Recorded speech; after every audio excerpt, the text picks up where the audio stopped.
Hello guys, welcome to my channel. आज हम real romantic story my innocent wife इसका next part सुनेंगे। इरा का गुस्से वाला एटीट्यूड देख के जूही को लगता है शायद फिर से सब कुछ नॉर्मल हो गया। उसके बाद इधर दूसरी तरफ इरा जूही के केबिन के बाहर बैठ के सोच रहा था वो जूही को कैसे यकीन दिलाए कि वो जूही को सच में प्यार करने लगा है। दूसरे दिन सुबह इरा जूही को हॉस्पिटल से डिस्चार्ज करा के उसके कार से उसके घर की तरफ जाने लगता है। जब हीरा एंड जूही कार में बैठा था, जूही हीरा से कोई बात नहीं कर रहा था। वो चुपचाप हीरा की तरफ पीठ करके खिड़की से कुछ देख रहा था। इस चीज़ को देख के हीरा जूही को पूछता है, या तुम्हारा तबीयत अब ठीक है या फिर से तबीयत खराब लग रहा है? इस बात को सुन के जूही कोई रिस्पॉन्स नहीं करता। इस चीज़ को देख के हीरा थोड़ा सा इरिटेट हो जाता है। हीरा जूही को फिर से पूछता है, मैंने तुमसे कुछ पूछा, आंसर करो, क्या तबीयत खराब लग रहा है तुम्हारा? इस बात को सुन के जूही अपना सर सिर्फ ना में हिलाता है। जूही को सिर्फ उसका सर ना में हिलाते हुए देख के हीरा थोड़ा सा इरिटेट हो जाता है, मगर वो जूही को कुछ नहीं बोलता। वो उसके ड्राइविंग पे फोकस करता है। जब हीरा एंड जूही हीरा के फ्लैट के सामने पहुंच जाता है, हीरा जल्दी से कार से निकल के जूही का तरफ का दरवाज़ा खोल देता है। जूही जब कार से निकल के खड़ा होता है, अचानक से उसका सर घूम जाता है, जिसकी वजह से उसके सामने रखा हुआ सभी चीज़ और हीरा का फेस भी उसके आंखों के सामने ब्लरी हो जाता है। वो अचानक से सेंसलेस हो जाता है। इस चीज़ को देख के हीरा एकदम से जूही को पकड़ लेता है। हीरा जब जूही को उसके गोदी में उठा के उसके फ्लैट के अंदर जाता है, रूबी आंटी जूही को ऐसा बेहोश हालत में देख के बहुत ज़्यादा टेंस होकर बोलता है, क्या हुआ जूही को? कल रात को भी आप दोनों घर नहीं आए थे, इसलिए मैं बहुत ज़्यादा टेंशन कर रहा था, और आज उनका ऐसा हालत, ये कैसे हुआ? क्या मैं मिसेस रॉय को कॉल करूं? इस बात को सुन के हीरा कोई रिस्पॉन्स नहीं करता। वो सीधे अपने रूम पे जाके जूही को उसके रूम पे ले जाके उसके बेड पे अच्छे से उसे सुला के जूही के बॉडी के ऊपर एक ब्लैंकेट ओढ़ देता है। तभी आंट रूबी वहाँ पे आके फिर से हीरा को बोलता है, क्या जूही ठीक है? क्या मैं मिसेस रॉय को कॉल करूं? इस बात को सुन के हीरा इरिटेट होके आंट रूबी को बोलता है, आप मॉम को क्यों कॉल करेंगे? मॉम आके क्या करेंगी? क्या वो डॉक्टर है? और कल हम दोनों लॉन्ग ड्राइव पे गए थे, इसी वजह से हम घर में नहीं आए। हर चीज़ क्या सबको बता के करना पड़ेगा? और वो ऐसा हो गया क्योंकि उसने कुछ नहीं खाया, बस इसी वजह से। आप एक काम करिए, आप जाके जू के लिए कुछ अच्छा सा खाना बनाइए, वो खाएगा तो ठीक हो जाएगा। इस बात को सुन के आंट रूबी और कुछ नहीं बोलता, वो बाहर से चला जाता है। कुछ देर बाद जब जूही को होश आता है, वो देखता है वो हीरा के रूम पे लेटा है और उसके सामने हीरा उसके हाथ पे एक बाउल सूप लेके बैठा है। हीरा जूही को कुछ ना बोल के जब सीधे जूही को सूप खिलाने जाता है, जूही थोड़ा सा पीछे हट जाता है। इस चीज़ को देख के हीरा बहुत ज़्यादा ईडर हो जाता है। जूही हीरा को कुछ कहना चाहता था, मगर हीरा जिस तरीके से गुस्से वाला आँखों से जूही की तरफ देख रहा था, उस आँखों को देख के जूही का हिम्मत ही नहीं होता कुछ बोलने की। तभी हीरा जूही के नज़दीक जाके जूही को वो सूप पिला के और कुछ मेडिसिन खिला देता है। मेडिसिन के असर की वजह से जूही को नींद आ जाता है। इधर दूसरी तरफ हीरा जूही को मेडिसिन खिला के बाथरूम पे जाके अच्छे से फ्रेश अप होके जब बाथरूम से बाहर आता है, उसे दिखता है जूही अपने आप को हक करके बहुत ही सहमे से सो रहा है। इस चीज़ को देख के हीरा उसकी बालों को पोंछते हुए जूही की तरफ देख के बोलता है, तुम हमेशा ऐसे क्यों सोते हो? क्या तुम्हें ठंड लगता है? ऐसा बोल के हीरा ब्लैंकेट के अंदर आके जूही के पास सो जाता है। जूही नींद में हीरा को टाइट से हक करके बड़े ही सुकून से सो रहा था। कुछ देर बाद हीरा के रूम के दरवाजे पे कोई नॉक करता है। नॉकिंग साउंड को सुन के हीरा चीख के बोलता है, हाँ बोलिए आंट रूबी। तभी आंट रूबी दरवाजे को खोल के जब अंदर आता है, उन्हें दिखता है जूही और हीरा एक दूसरे को हक करके सोया हुआ है। इस चीज़ को देख के आंट रूबी एकदम से एम्बैरेस फील करता है। वो अपना फेस दूसरी तरफ घुमा के बोलता है, ठीक है मैं बाद में आता हूँ। इस बात को सुन के हीरा उसके और जूही के सोने की पोजीशन को देख के सिचुएशन को नॉर्मल दिखाते हुए आंट रूबी को बोलता है, आपको जो बोलना है आप बोलिए। वो जूही ऐसे सो रहा है क्योंकि उसे ठंड लग रहा है। इस बात को सुन के आंट रूबी बोलता है, वो मिस मैंने आपके लिए खाना प्रिपेयर किया था, अगर आप नीचे आके खा लेते तो। तभी हीरा आंट रूबी को बोलता है, जूही को नींद से उठने दो, उसके बाद हम एक साथ खा लेंगे। इस बात को सुन के आंट रूबी ईरा को बोलता है, जूही ने तो ऑलरेडी खाना खा लिया है और आपने सुबह से कुछ नहीं खाया और उन्होंने दवाई खा के सोया है। उनके उठने में अभी बहुत ज़्यादा देर है। आप प्लीज़ नीचे आके अपना खाना खा लीजिए। इस बात को सुन के ईरा आंट रूबी को बोलता है, अच्छा ठीक है, आप नीचे जाइए, मैं थोड़ी देर में आता हूँ। इस बात को सुन के आंट रूबी नीचे चला जाता है। मगर कुछ देर बाद भी ईरा जूही के पास से उठ नहीं पाता, क्योंकि जूही ने ईरा को हक करके रखा था और ईरा का मन नहीं कर रहा था जूही के इस प्यारे से हक से अपने आप को छुड़ाने की। तभी दरवाजे पे फिर से आंट रूबी नॉक करके बोलता है, मिस, आपका खाना ठंडा हो जाएगा। तभी ईरा गुस्सा होके चीख के बोलता है, होने दो ठंडा, मैं बाद में जाके खा लूँगा, आप जाइए।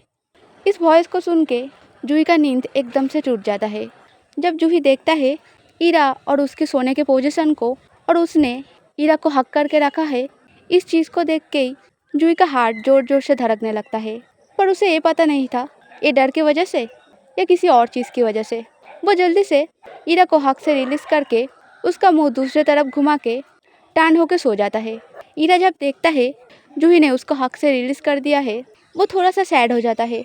मगर उसे लगता है जैसे नींद में जूही ने उसको हक किया था, वैसे ही नींद में वो दूसरी तरफ टर्न होकर सो गया है।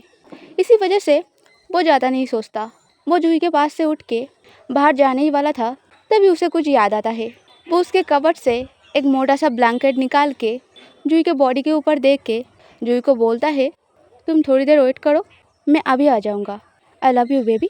और इसके बाद कोई झगड़ा नहीं, हम हैप्पीली रहेंगे, एक हैप्पी मैरिड कपल की तरह। ऐसा बोल के ईरा बाहर से चला जाता है। जब ईरा बाहर से चला जाता है, जूही उसका आंखें खोलता है। जूही को अभी भी सब कुछ बहुत ज़्यादा पजल लग रहा था। उसके तरफ ईरा का ऐसे अचानक सा अजीब सा बिहेवियर उसको कुछ नहीं समझ आ रहा था। जूही अपने मन में बहुत ज़्यादा पजल था। जूही अपने मन में बोलता है, क्या उन्होंने जो बोला अभी वो सब कुछ सच है? मगर ऐसे कैसे हो सकता है? मुझ जैसे पर्सन को कोई क्यों प्यार करेगा? मगर मम्मा बोलते हैं इंसान हमेशा गुस्से में उनकी मन की बातें बोलते हैं, और उन्होंने बोला था अगर वो मुझे प्यार करना चाहे तो मुझे वो एक्सेप्ट करना होगा। क्या वो मुझे प्यार करते हैं? मगर ऐसे कैसे हो सकता है? और अगर ये झूठ हुआ तो नहीं, मैं उन पे बिलीव नहीं कर सकता। वो मुझ जैसे पर्सन को क्यों प्यार करेंगे? मैं ज़्यादा ही सोच रहा हूँ। मुझे ऐसे उल्टे सीधे बातें नहीं सोचना चाहिए जिससे मुझे होप मिले, और नहीं तो जब वो ये रिश्ता तोड़ देंगे तो मुझे बहुत ज़्यादा दर्द होगा। शायद वो थोड़ी देर के अटैचमेंट के लिए ऐसा बिहेव कर रहे हैं, थोड़ी देर बाद सब कुछ ठीक हो जाएगा। जूही का ये थॉट टूट जाता है ईरा के साउंड से। ईरा ब्लैंकेट के अंदर घुसते हुए जूही को बोलता है, क्या हुआ, तुम्हारा नींद टूट गया क्या? बहुत ज़्यादा ठंड लग रहा था। Come here, I will hug you tightly, तो फिर तुम्हें और ठंड नहीं लगेगा। ऐसा बोल के ईरा जूही को टाइट से हक कर लेता है।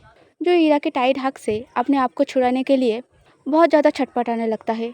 इस चीज़ को देख के ईरा इरिटेट होकर बोलता है, बिहेव जूही, तुम ऐसा हरकतें क्यों कर रहे हो? नींद में तो तुम मुझे बहुत ही प्यार से हक करके सोए थे, अब जब जाग गए हो तो ऐसे क्यों कर रहे हो? तुम्हारा बॉडी मुझसे प्यार करता है तो तुम्हें भी अब मुझसे प्यार करना चाहिए। तो ये रेसिस्ट करना छोड़ के तुम मुझे प्यार करो, और यही तुम्हारे लिए अच्छा है, क्योंकि तुम्हें पता है मेरा गुस्सा कैसा है, इसलिए मुझे गुस्सा मत दिलाओ। ऐसा बोल के ईरा जूही को और भी ज़्यादा टाइट से हक करके सो जाता है। हक इतना ज़्यादा टाइट था जूही को सांस लेने में तकलीफ़ हो रहा था। इसी वजह से जूही ज़ोर ज़ोर से सांस लेने लगता है।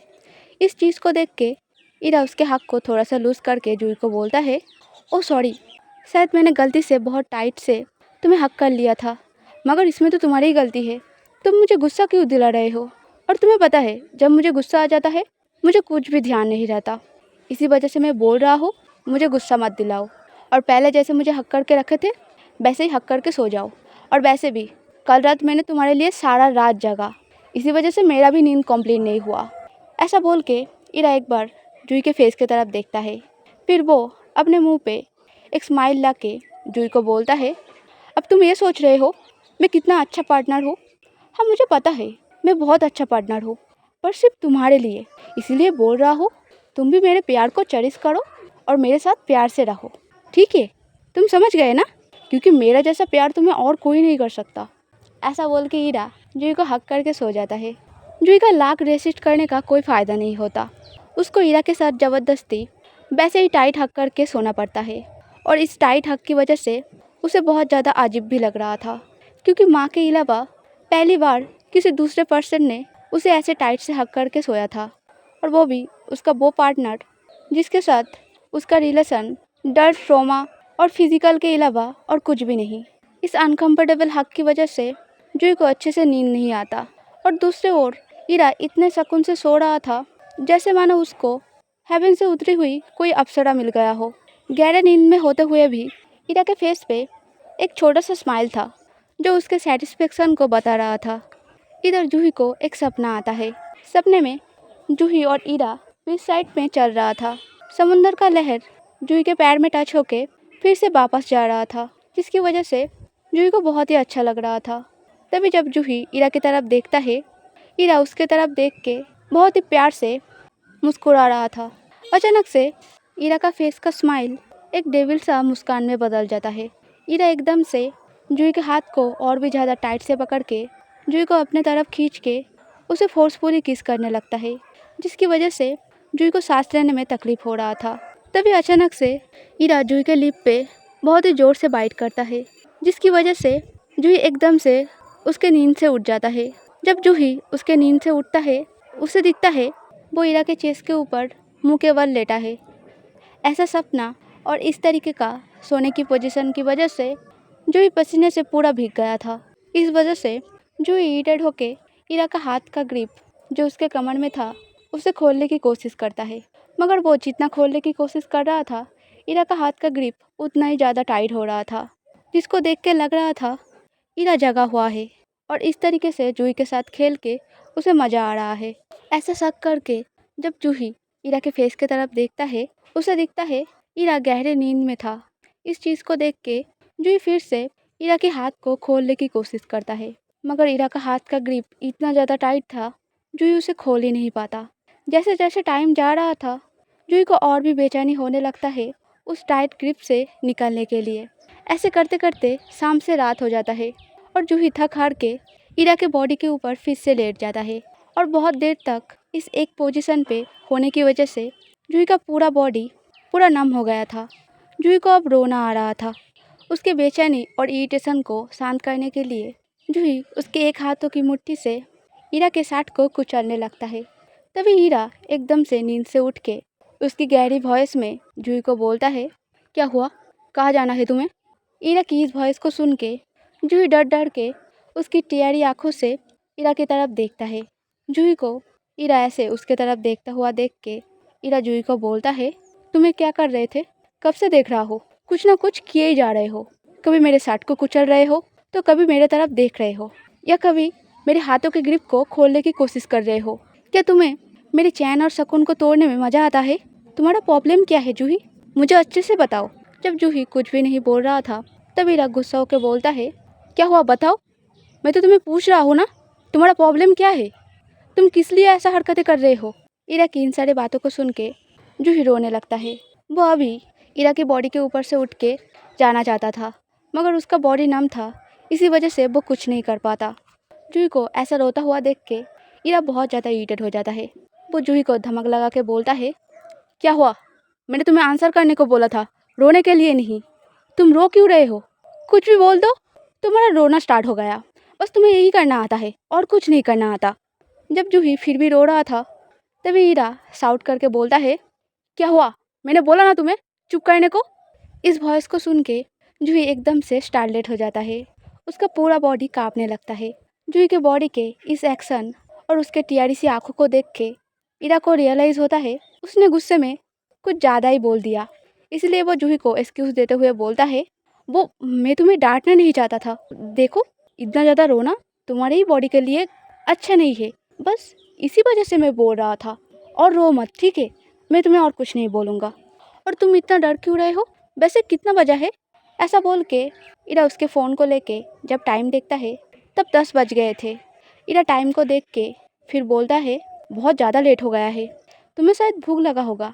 ठीक है, तुम एक काम करो, तुम बाथरूम पे जाओ, जाके अपने आप को फ्रेश कर लो, उसके बाद हम दोनों खाना खाने चलेंगे, ठीक है? ऐसा बोल के ईरा बहुत ही प्यार से जूही के फोrehead पे किस करके जूही के कमर से उसका हाथ हटा लेता है। इस चीज़ को देख के जूही इरा के चेस्ट के ऊपर उसका एक हाथ रख के इरा की बॉडी के ऊपर से उठने की कोशिश करता है, मगर वो उठ नहीं पाता क्योंकि उसका पूरा बॉडी पूरा नम हो चुका था। इस चीज़ को देख के इरा स्मिंग करके जूही की तरफ देख के बोलता है, तुमने क्या सीड्यूस करने का कोई कोर्स किया है? इस बात को सुन के जूही घबरा के इरा की तरफ देख के उसका सर ना में हिलाता है। तब इरा जूही को बोलता है, तो फिर क्या बात है, मैंने तो तुम्हें छोड़ दिया है, तो जाओ तुम्हें जहाँ जाना है। जूही इस बार बेड पे प्रेस करके उठने की कोशिश करता है, मगर उसका हाथों का ग्रिप स्लिप करके वो एकदम से इरा के चेस्ट के ऊपर गिरता है। इरा पेन की वजह से चीख के बोलता है, वाओ दैट हर्ट्स। क्या हुआ, क्या तुम्हारा बॉडी नम हो गया है? इस बात को सुन के जूही अपना सर हाँ में हिलाता है। तभी इरा जूही को बोलता है, ठीक है तुम मुझे बोलो तुम्हें कहाँ जाना है, मैं तुम्हें ले जाता हूँ। इस बात को सुन के जूही बाथरूम की तरफ देखता है। इस चीज़ को देख के इरा समझ जाता है जूही बाथरूम में जाना चाहता है। इरा जूही को गोद में उठा के बाथरूम के अंदर ले जाता है। इरा जूही को बाथरूम के अंदर ले जाके जूही को बोलता है, क्या करना चाहते हो मुझे बोलो, मैं हेल्प कर देता हूँ। इतने रात में नहाना ठीक नहीं होगा। तो फिर क्या और कुछ? बस इतना सा ही बोला था। तभी जूही एकदम से एम्बरेस फील होने की वजह से इरा के गोद में ही बहुत ज़्यादा छटपटाने लगता है। इस चीज़ को देख के इरा जूही की तरफ देख के बोलता है, क्या हुआ? तभी जूही बहुत ही धीमे से बोलता है, मुझे नीचे उतरना है। इस बात को सुन के इरा जूही को बोलता है, नीचे उतरना चाहते हो? बॉडी का नमनेस ठीक हो गया? ऐसा बोल के इरा जूही को उसके गोद से नीचे उतार देता है, मगर इरा बाहर से जाता नहीं, बाह पे ही खड़ा रहता है। इस चीज़ को देख के जूही कुछ नहीं कर पाता, वो भी अपना सर झुका के बाह पे खड़ा रहता है। कुछ देर बीतने के बाद इरा जूही को बोलता है, तुम कुछ कर क्यों नहीं रहे हो? तुम क्या बाथरूम देखने आए थे? 2-3 मिनट बीत गया, तुम वैसे ही खड़े हो। जल्दी से जो करना है कर लो, उसके बाद तुम्हें वापस भी तो ले जाना है। जूही को पता था अगर इरा ऐसे ही खड़ा रहा इरा का इरिटेशन गुस्से में बदल जाएगा, इसलिए वो घबराते हुए इरा को बोलता है, मैं बाकी का काम अपने आप से कर लूँगा, अब प्लीज़ बाहर जाइए। इस बात को सुन के इरा स्मिंग करके बोलता है, अब तुम मुझे ऑर्डर दे रहे हो? इतना जल्दी तुम इतना ब्रेव हो गए? अगर मैं ना गया तो? इस बात को सुन के जूही बहुत ज़्यादा सैड फील करके इरा की तरफ ना देख के इरा को बोलता है, मुझे माफ़ कर दीजिए, मैं ऐसा कुछ नहीं कहना चाहता था आपको। असल में मुझे बाथरूम पे कोई काम नहीं है, मैं बाहर चला जाता हूँ। इस बात को सुन के इरा इरिटेट होकर बोलता है, ओके ओके, बाहर जाने की कोई ज़रूरत नहीं है, मैं ही चला जाता हूँ। वैसे तुम ऐसा एटीट्यूड क्यों कर रहे हो, जैसे हम न्यूली वेड कपल है? क्या तुम्हारा बॉडी का कोई ऐसा पार्ट है जो मैंने नहीं देखा? और हम दोनों ही लड़कियाँ हैं, इतना शर्माने की क्या बात है? ऐसा बोल के हीरा बाथरूम से बाहर निकल जाता है। फिर वो जूही की तरफ देख के डेविली मुस्कुराते हुए बोलता है, मुझे पता है तुम प्रिंसेस हो और तुम्हें प्रिंसेस ट्रीटमेंट की। बस इतना सा ही बोला था। तभी जूही एकदम से इरा के मुंह के ऊपर बाथरूम का दरवाज़ा बंद कर देता है। इस चीज़ को देख के इरा को पता नहीं चल रहा था कि वो गुस्सा करे या मुस्कुराए। इधर दूसरी तरफ जूही बाथरूम के फ्लोर पे बैठ के उसके पैर को हल्के हल्के से मसाज कर रहा था। जब वो उसकी बॉडी की तरफ देखता है, उसका बॉडी पसीने से पूरा भीग गया था। उसे पता था रात में नहाना अच्छा नहीं है, मगर वो ऐसे बॉडी में रह भी नहीं सकता। मगर कपड़ा, उसने तो उसके साथ कोई कपड़ा नहीं लाया है। इस बात को सोच के ही जूही सोचता है वो बाहर से जाके उसके लिए कपड़ा ले आएगा। तभी उसे याद आता है अगर वो अब बाहर जाएगा तो वहाँ पे शायद ईरा खड़ा होगा। इस बात को सोच के जब जूही उसके फेस को बाथरूम के दरवाजे से हल्के से निकाल के देखता है, उसे रूम में ईरा कहीं भी नहीं दिखता। इस चीज़ को देख के जूही एक चैन का सांस लेके एक छोटा सा डेविड की तरह बाथरूम से निकल के उसका छोटा सा बैग से उसका कपड़ा निकालने लगता है जो शादी के समय वो अपने साथ लाया था। जूही उस छोटे से बैग से उसका कपड़ा निकाल के फिर दौड़ के बाथरूम के अंदर घुस जाता है। ईरा जो बालकनी में खड़ा होके उसका मैनेजर जो उसका बेस्ट फ्रेंड भी है उसके साथ बात कर रहा था, वो जूही की इन सारी रैबिट जैसा क्यूट हरकतें को देख के ज़ोर ज़ोर से मुस्कुराने लगता है। इस चीज़ को सुन के ईरा का फ्रेंड बोलता है, अचानक से तुझे क्या हो गया, इतना ज़ोर ज़ोर से मुस्कुरा रहा है? इस बात को सुन के ईरा उसके फ्रेंड को बोलता है, तो वो सब जान के क्या करेगा, तू एक काम कर, एक प्यारा सा वार्डरोब खरीद के कल मेरे घर ले आ।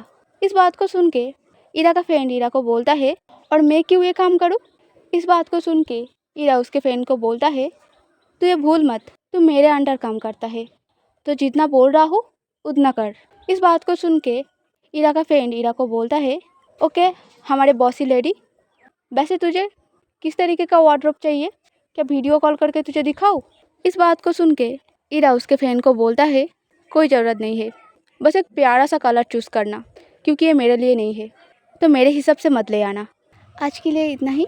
और लक्ष्मी जी ने पूछा था, शायद एवी वाला नाम होगा, मुझे उतना ज़्यादा याद नहीं।